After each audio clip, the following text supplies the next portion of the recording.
Bueno, estamos en una nueva edición de Diálogos de la Escuela Andaluza de Salud Pública. Estamos Antonio Escolar. Antonio es un profesional que lleva un largo recorrido de intervención, de investigación sobre los determinantes sociales de la salud. Él es profesional de la Delegación de Salud de Cádiz y además ha sido profesor en la Universidad de Cádiz y además en este momento es el editor del International Journal for Equity in Health. Y yo soy Antonio Daponte, soy profesor aquí de la Escuela Andaluza de Salud Pública, soy el director del Observatorio de Salud y Medio Ambiente de Andalucía y además participo o coordino el programa de investigación sobre determinantes sociales en la salud del CIBER de Epidemiología y Salud Pública. Y estamos aquí para hablar sobre desigualdades sociales, crisis y su impacto en la salud. Antonio, ¿cuál es tu experiencia, ¿no? ¿Cómo puedes concluir o qué experiencia nos puedes comunicar sobre, como editor de la revista, ¿no? de Equidad y Salud, ¿no? y de tu trayectoria de investigación en desigualdades sociales y en salud? Bueno, como tú sabes, el tema de la crisis es un tema que está en los medios, que bueno, la gente pues está muy preocupada, hay un impacto en términos de desigualdades sociales muy relevante, ¿no? Y claro, nosotros como digamos profesionales de la salud pública pues estamos interesados evidentemente en medir el impacto que la crisis puede tener sobre la salud y específicamente nosotros en el plano de las desigualdades sociales en salud. Es decir, la pregunta que nosotros nos hacemos es: ¿la crisis está afectando a la salud? ¿De qué manera? Y desde la perspectiva de la desigualdad social, ¿a quién está afectando más? Es decir, bueno, a personas de nivel socioeconómico alto, bajo, los niveles educativos bajos, clases sociales, etcétera, etcétera. Entonces, bueno, llevamos 4 años, ¿no? Comprometidos en esta acción investigadora y por una parte propia, digamos, ¿no? De lo que nosotros hacemos, en nuestro caso en la Delegación Provincial de Salud de Cádiz, y que se circunscribe fundamentalmente en el territorio de la evolución de la mortalidad y del impacto en la salud mental en Andalucía.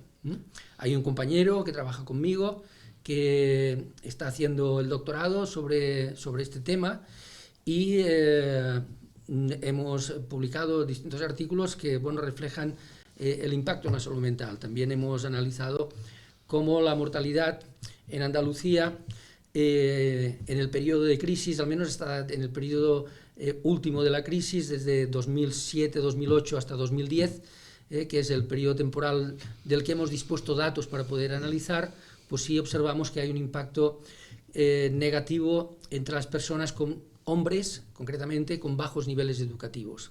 Y en la salud mental sí hemos observado un incremento en las tasas de intentos de suicidios, un incremento muy importante, y también hemos observado cómo bueno, pues ha habido un deterioro en la salud mental percibida de determinados sectores de la población andaluza. La experiencia de la revista pues, bueno, recoge no solamente lo que se ha publicado aquí o lo que se está haciendo en Andalucía, sino bueno, pues tiene una proyección internacional y bueno, pues la conclusión final es que, bueno, que hay impactos en salud percibida, que los grupos de población más afectados por la crisis pues son los que en principio pues, pensábamos que iban a ser, pero aunque hay un impacto en el contexto de los países europeos, la realidad es que no observamos impactos dramáticos. Especialmente llamativo es el hecho de que en España, y concretamente en Andalucía, a pesar de que los indicadores sociales se han deteriorado mucho en los últimos años, aumentando las tasas de pobreza, de exclusión social, los índices de desigualdad relativa pues también se han disparado, las tasas de desempleo, pues estamos en unas tasas de desempleo enormes en el contexto europeo. Sin embargo, observamos que al menos en el impacto en salud, reflejado en las tendencias y en la mortalidad, no observamos un impacto negativo, excepto en alguna patología, concretamente, al menos hasta 2010, con el Alzheimer, lo cual no quiere decir que, bueno, pues que ese impacto pueda existir, pero al menos que eso es muy importante comentarlo, con los instrumentos y las metodologías que nosotros utilizamos, pues no estamos observando impactos, digamos, dramáticos, ¿no? Sí, habrá que seguir insistiendo y seguir investigando, ¿no? A mí me interesaría saber también, bueno, tú que estás más implicado pues en el ámbito también de la investigación, pero un espacio que quizá nosotros no intervenimos, digamos, no estamos alejados de algo fundamental en las desigualdades, que es la lucha contra las desigualdades, la intervención contra las desigualdades. Estamos nosotros más en un plano teórico de observación de la realidad y me gustaría pues saber qué es lo que tú nos puedes contar o puedes contar sobre qué hacer, ¿no?, para luchar contra las desigualdades y sobre todo las políticas de salud que se pueden desarrollar desde distintos ámbitos, no solamente desde el ámbito del poder político, sino en distintos ámbitos, pero vinculadas también a la lucha contra las desigualdades. Bueno, primero por continuar con lo que venías tú desarrollando, ¿no?, que es la evidencia de la investigación en crisis, desigualdades sociales y salud, ¿no? Y lo que tú has comentado aquí, ¿no?, que es lo que se encuentra en la literatura, que es que aparentemente esta crisis no está teniendo un gran efecto en salud de forma inmediata y de forma general que estemos viendo, ¿no?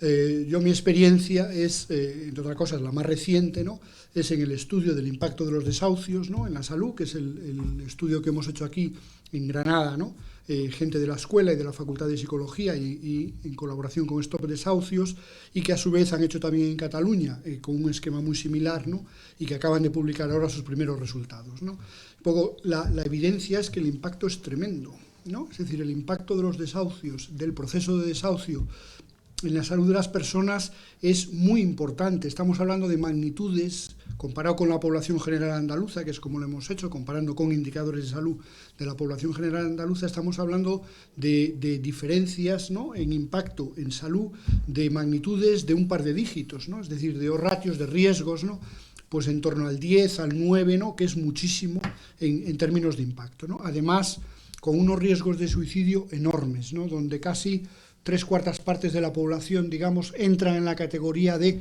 algún tipo de riesgo de suicidio, ¿no?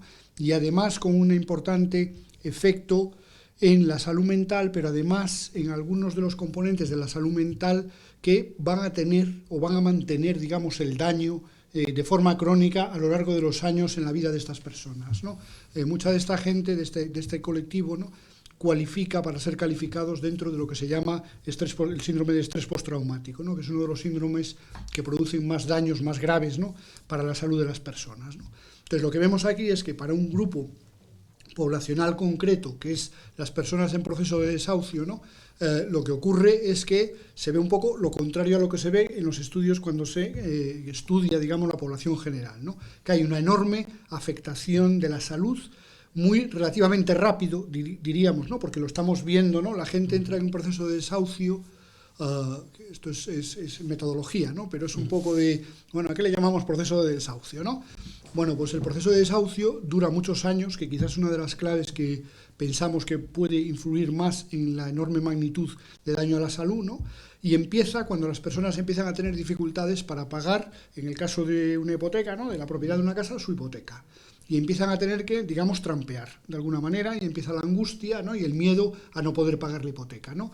La mayoría de las personas sufren un proceso por medio del cual, ¿no?, lo que acaban haciendo es pidiendo la ayuda a amigos y familiares, ¿no? Claro, tus amigos o tus familiares seguramente te pueden ayudar alguna vez a pagar una cuota, pero lo que no pueden es hacerse cargo, ¿no?, prolongadamente del pago de la cuota, ¿no?, etcétera, etcétera, ¿no? Claro, todo esto lleva a todo un proceso a la gente, yo diría que doloroso, obviamente, ¿no?, desde el punto de vista psicológico y también social, ¿no?, hasta que en un buen día no se puede pagar la hipoteca y ahí entramos en un proceso donde los bancos, que han ido cambiando la forma de intervenir, pero bueno, de primeras te acaban denunciando, en cuanto haces 2, 3 impagos, te acaban denunciando, tú recibes una carta del juzgado y a partir de ahí entras en una especie de laberinto, entre otras cosas, judicial, difícil de manejar para la mayoría de la gente, o sea, los bancos tienen abogados fantásticos, etcétera, etcétera, y la mayoría de la gente, pues somos gente en ese sentido, ¿no?, con muy pocos recursos, ¿no? Y entras en ese mundo hasta que se acabe, ¿no?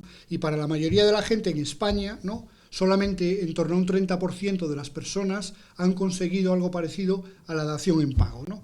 El resto de la gente pierde la vivienda y además se queda con la deuda de por vida y a ver cómo se resuelve, ¿no? Es decir, que eres un deudor con una gran deuda, te has quedado sin tu casa, etcétera, etcétera, ¿no?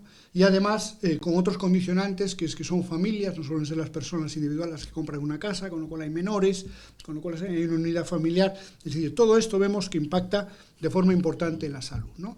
En contraste con lo que vemos con la población general, ¿no? Y a mi modo de ver, desde el punto de vista metodológico, implica algunos aspectos como lo que tú comentabas, ¿no? Los instrumentos que tenemos, ¿no?, son insuficientes, usamos muchas veces categorías que vienen incluso del siglo pasado, ¿no? Pues la clase social, ¿no?, nivel educativo, nivel de renta, ¿no?, que capturan una parte de la realidad, pero que cuando llega una crisis que cambia, digamos, la situación socioeconómica de la gente de forma importante, ¿no?, donde el contexto en el que vives y te desarrollas es muy importante, donde los colchones, ¿no?, esos amortiguadores, ¿no?, si tienes familia, amigos, relaciones, ¿no?, que hacen que el impacto no sea tan grande. Bueno, todo esto es importante y, sin embargo, obviamente en la investigación que hacemos habitualmente no somos capaces, ¿no?, de utilizar otras herramientas nada más que estas porque es lo que tenemos, ¿no? Por lo tanto, necesitamos estimular otro tipo de investigación, seguramente más, ¿no?, más cualitativa, más de tipo social, y averiguar realmente cómo le afecta la crisis a la salud y, además, cómo la gente responde ante, digamos, ante esa crisis, ante esos cambios socioeconómicos, ¿no? Para mí esto, además de que afecta a poblaciones como desahuciados, el aumento de pobreza, etcétera, etcétera, hay un componente estructural que creo que tendríamos que ir preparándonos, ¿no?, que es que yo creo que esto no es una crisis, esto es un cambio de orden económico y social. O sea, crisis es algo que ocurre, se supera en unos años, ¿no?, como ha habido otras crisis, ¿no?, y volvemos otra vez a una economía y una sociedad floreciente y feliz, ¿no? Esto no parece que vaya por ahí. Hay un reajuste a nivel planetario, ¿no?, del orden social y económico, ¿no?, y a nosotros nos va a tocar, qué es lo que ha ocurrido realmente, lo que está ocurriendo, ¿no? Lo que está ocurriendo es que se nos va a precarizar, digamos, la vida y todo nuestro entorno y contexto social, ¿no? Es decir, si antes la educación liberaba a la gente y la colocaba en una clase media alta, por ejemplo en nuestro país, el hacer una licenciatura, convertirse en profesional, ¿no?, te colocaba en una clase media alta en términos sociales, económicos y tal, esto parece que ha desaparecido. Es decir, los profesionales se van a proletarizar. Por proletarizar me refiero, ¿no?, a que esa distancia que tenían con respecto a las clases sociales, manuales, etcétera, desaparece, ¿no? Y nos parecemos, digamos, la gente normal o la gente común, ¿no?, nos vamos a parecer y vamos a ser mucho más parecidos socioeconómicamente entre todos, y va a haber luego unas élites terriblemente afluentes, terriblemente ricas, por encima de los sistemas políticos, judiciales y demás, que es lo que se está demostrando, ¿no?, que son los que van a detentar el poder y adoptar todo un montón de decisiones que van a afectar enormemente a nuestras vidas, ¿no? Entonces, para mí la investigación es en el impacto en la mezcla, ¿no?, de determinantes sociales, desigualdades sociales, crisis y el impacto en la salud. No es solo porque estemos atravesando una crisis, sino porque estamos adelantándonos a lo que va a venir, ¿no?, que es un enorme cambio social y económico, ¿no?, que nos va a afectar, como estamos viendo, ¿no?, de forma masiva a la mayoría de la población de nuestras sociedades, que nos va a empobrecer, ¿no?, que nos va a traer conflicto político y social, como ya vemos, y económico, en la medida en que hay un montón de personas, ¿no?, sufriendo de malas situaciones, de situaciones económicas deficientes, y lo que estamos haciendo es empezar a estudiar cómo todos estos cambios afectan a nuestra salud, ¿no? Y ahora... Sí. No, bueno, yo te había preguntado sobre todo porque es un aspecto que, claro, ante la situación constatada de las desigualdades sociales, ¿no?, menos clara desde la perspectiva de las desigualdades sociales en salud, porque eso es una cosa que tenemos que relatar, ¿no? Hay muy poca investigación en este territorio, ¿no? Es decir, estamos en un sistema en que se prima fundamentalmente la investigación básica, o la investigación centrada en las células, o en el funcionamiento biológico del cuerpo, o la máquina celular, y desgraciadamente pues las personas como yo, como tú y algunos otros más, ¿no?, que intentamos profundizar, pues bueno, en lo que significa lo social y el impacto que lo social tiene sobre la salud, pues la verdad es que hay muy poca investigación.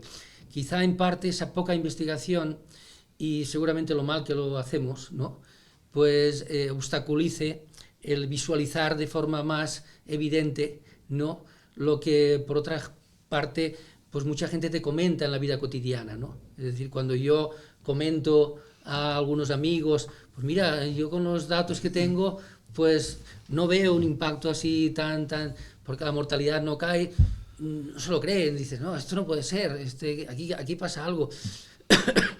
Porque en la cotidianidad pues ellos ven dificultades para llegar a fin de mes, precariedad, exclusión, etcétera, etcétera. Entonces, claro, frente a todo este panorama, por un lado, ligado a los defectos y a los déficits de investigación que tenemos en este territorio, y por el otro está el elemento de decir, bueno, no podemos tampoco esperar a tener todas las evidencias del mundo para hacer algo para reducir las desigualdades, porque lo que ya sabemos por otros estudios, otras crisis previas, etcétera, etcétera, es que las crisis mayores o menores, pero tienen impactos porque inciden sobre los determinantes sociales de la salud.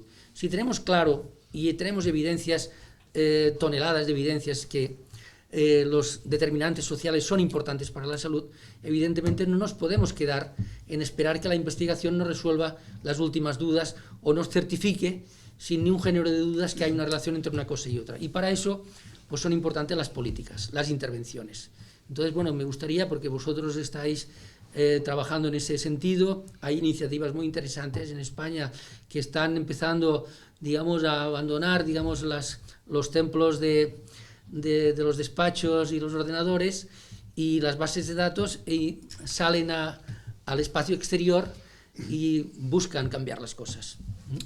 Efectivamente, nosotros acabamos hace 2 años un estudio europeo, el AIR Project, ¿no?, que lo que pretendía era identificar intervenciones para la reducción de las desigualdades sociales en salud en los países europeos, ¿no?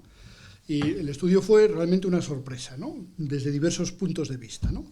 La primera es el propio debate que hubo, digamos técnico-científico, ¿no?, en el propio seno del proyecto, justamente por lo que estamos hablando, ¿no?, por cuándo intervenir, cómo intervenir, qué intervenir y qué hacemos para intervenir, ¿no? Entonces, cuando se aplica una perspectiva, por ejemplo, muy cuantitativa, desde la epidemiología a las intervenciones en salud, ¿no?, se le exige tal nivel, digamos, ¿no?, de evidencia que las hace impracticables.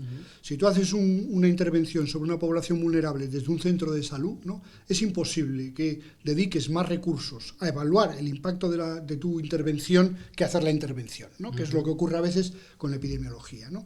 Por lo tanto, necesitamos progresar en el aspecto metodológico, necesitamos ser capaces de evaluar, vigilar y medir de alguna manera, ¿no?, el impacto que estamos teniendo, sobre todo para poder corregirlo, ¿no?, y mejorarlo, ¿no?, pero tenemos que hacerlo de forma razonable. La segunda lección fue que en la mayoría de los países de Europa se está haciendo intervenciones sobre las desigualdades sociales en salud, se hacen sobre todo desde el ámbito que aquí llamaríamos atención primaria, aunque los modelos sanitarios por ahí por Europa, ¿no?, la estructura formal llamada atención primaria no están así, pero si lo hacemos, ¿no?, lo traemos a nuestro modelo, ¿no?, diríamos que desde los ámbitos de atención primaria se hacen montones de intervenciones para la reducción de desigualdades en salud. Casi todas ellas, además, se hacen en cooperación y en colaboración, que quizás es lo nuevo que tú estás comentando ahora, ¿no?, con las personas a las que va dirigida esas intervenciones. Se hacen en colaboración y cooperación con estructuras locales, sociales, políticas, administrativas y demás, ¿no?, para hacer que esas intervenciones funcionen, ¿no? Son muy amplias, ¿no?, tienen una tremenda riqueza metodológica, ¿no? Y eso es así. Y por contra, el otro extremo es que estas intervenciones se van haciendo, casi diría, con muy pocos recursos, con muchísimo aislamiento con respecto al resto de los sistemas sanitarios, ¿no?, apoyados malamente a veces en políticas de salud que no son nada más que documentos teóricos, pero que en la práctica nadie pretende que se lleven a cabo, ¿no?, y casi sin cobertura académica, diríamos, por parte de la gente que hace investigación más académica y que publica papers, ¿no? Entonces, necesitamos estos gaps que dice Mackenbach, ¿no?, Marmot, perdón, ¿no?, que es el que habla de los huecos, de los gaps en términos sociales, ¿no? Estos son gaps en el desarrollo de intervenciones y de prácticas profesionales para reducir las desigualdades en salud, ¿no? Aquí la pregunta, creo yo, que es en el ámbito que nos mueve de los determinantes sociales es qué tiene que hacer salud, dónde lo tiene que hacer y cómo lo tiene que hacer, ¿no? Por ejemplo, en el caso de los desahucios, ¿no? Los desahucios no es un problema, digámoslo así, que pueda resolver la administración sanitaria, ¿vale? Esto es un problema de vivienda, de economía, de un montón de otras administraciones, digámoslo así, ¿no? Pero lo cierto es que los desahucios tienen un impacto en la salud. Entonces, ¿cuál es nuestro problema? ¿Cuál es nuestra respuesta sanitaria, ¿no? En este momento no se da ninguna, obviamente, ¿no? Desde mi punto de vista, los sistemas sanitarios, el que tenemos nosotros, ¿no? Y sobre todo con la crisis, creo que es bien patente que es un sistema muy centrado y muy construido alrededor de la enfermedad, sobre todo, más que de la salud, de la enfermedad, y además con un concepto de muy biomédico y muy ligado, como decías tú, ¿no?, a las disciplinas más básicas de la medicina, ¿no? Con lo cual deja todo un montón de aspectos de la salud de la gente y de la salud de las personas fuera del sistema. Al estar fuera del sistema no están en ningún sitio, no son de nadie y nadie las atiende, ¿no? Entonces, desde mi punto de vista, nosotros, sobre todo nosotros, tenemos una estructura que se llama atención primaria, que se crea justamente para estar en el territorio, distribuida en el territorio y atender a las necesidades de salud, incluidas las sociales, dentro del territorio. En España tenemos una ventaja, que hay una ley de salud pública nueva, relativamente nueva, del 2011, si mal no recuerdo, ¿no?, que lo que hace es introduce los determinantes sociales de la salud dentro del ámbito formal de la salud pública. Por lo tanto, podemos hacer vigilancia de la salud pública y podemos intervenir sobre diversos aspectos de la salud pública. Pero necesitamos desarrollar estrategias, programas y actividades concretas que intervengan sobre los determinantes sociales de la salud en los ámbitos, sobre todo seguramente más locales, ¿no?, más urbanos, más locales, ¿no?, pero los necesitamos desarrollar, ¿no?, porque si no, creo que no estamos cumpliendo el papel que tenemos como sistema de salud, ¿no? Sí, bueno, respecto a lo que tú dices, hay un bloqueo que yo creo que es una de las claves del por qué no hay un desarrollo mayor de las intervenciones, que tiene que ver con las ideas, ¿no?, con los conceptos relacionados con los determinantes de la salud. El modelo que domina es el modelo biologicista, ¿no? Es decir, el determinante social es invisible, no es relevante. Y en relación con eso, sí, nosotros podemos aportar una pequeña experiencia que estamos desarrollando en Cádiz, ¿no?, alrededor del cuarto Plan Andaluz de Salud y de las RELAs, ¿no?, las redes locales de acción en salud, ¿no?, que, bueno, entre otras cosas, nuestro protagonismo pues ha consistido en ir a ayuntamientos, a asociaciones, grupos locales, etcétera, etcétera, de distinto tipo, a reflexionar, a difundir, digamos, la relevancia de los determinantes sociales, a hablar de salud y no de enfermedad, a distinguir que la salud puede ser una piscina, una pista deportiva, un supermercado con verduras y frutas accesibles, una guardería, una alimentación en un comedor adecuada, etcétera, apoyo a las madres que están trabajando, guarderías accesibles, etcétera. Esto, difundir, separar, digamos, el trigo de la paja. Es decir, normalmente, y eso también tenemos contacto y estamos viendo esta realidad, que, bueno, curiosamente, pues bueno, estamos encontrando demandas de gente de ayuntamientos, gente nueva que ha llegado a los ayuntamientos y que están deseando enfocar su trabajo como concejales de sanidad de la perspectiva diferente a la tradicional, que es pedir más médicos, o que me pongan un ambulatorio más cerca, o que me abran un centro de salud, o que yo quiero también un hospital. Esto hay una labor de, digamos, de concienciación, no solamente una labor de concienciación en las ideas. Nosotros vamos a esas charlas presentando datos sobre las desigualdades sociales y salud en sus municipios respectivos, enseñando los barrios de cada uno de esos municipios cuál es su esperanza de vida. Entonces la gente se queda absolutamente sorprendida cuando observa que en su municipio pues se encuentran diferencias de 8 años, 10 años de esperanza de vida entre un barrio y otro barrio. Y entonces sobre eso se monta un debate, una discusión que, bueno, yo creo que está empezando a dar sus frutos, ¿no? Porque hay que romper, digamos, este concepto que ha secuestrado a la salud, ¿no?, y lo ha, digamos, envuelto por el envoltorio de la enfermedad. Entonces la salud no aparece. Y bueno, ahí hay un reto que los servicios sanitarios, pues bueno, están en una deriva muy biologicista, eso es evidente. Los médicos de atención primaria, por distintos motivos, pues no pueden acceder a acción comunitaria, tienen muchas dificultades para poder realizarla. Entonces hay que buscar alternativas nuevas. Algunas de ellas las has comentado tú, y que nosotros las vemos un poco más lejanos, ¿no?, porque estamos más en un plano quizá de observación de la realidad más de investigador alejado, que trabaja en un ámbito cerrado, con ordenadores y demás, pero sí vemos esa realidad. Y luego vemos lo que se está haciendo en otros lugares, con envidia, ¿no? Por ejemplo, bueno, en Barcelona las experiencias ligadas a las intervenciones en los barrios que están desarrollando con una mirada de equidad, porque esa es el otro aspecto que nosotros queremos introducir cuando vamos a hablar con la gente de los ayuntamientos, de las asociaciones, la mirada de la equidad. Es decir, que la gente sea consciente que las oportunidades de salud, que luego conducen también a distintos riesgos de enfermedad, no son iguales, y que eso tiene que ver con las vidas cotidianas, con las condiciones de vida de la gente.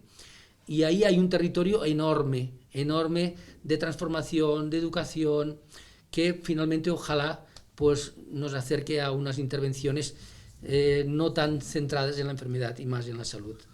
Despojarnos también de ese protagonismo, ¿no?, que hasta ahora ha ocupado la enfermedad. Estoy de acuerdo, yo trabajo en salud ambiental también, ¿no? Sí. Social y física, ¿no? Y una de las cosas más, yo creo que más impresionantes de ver es cómo cambios en el entorno físico de las personas generan enormes cambios potencialmente favorables de la salud, ¿no? Por ejemplo, el colocar de repente un parque, ¿no?, digamos en un barrio, ¿no?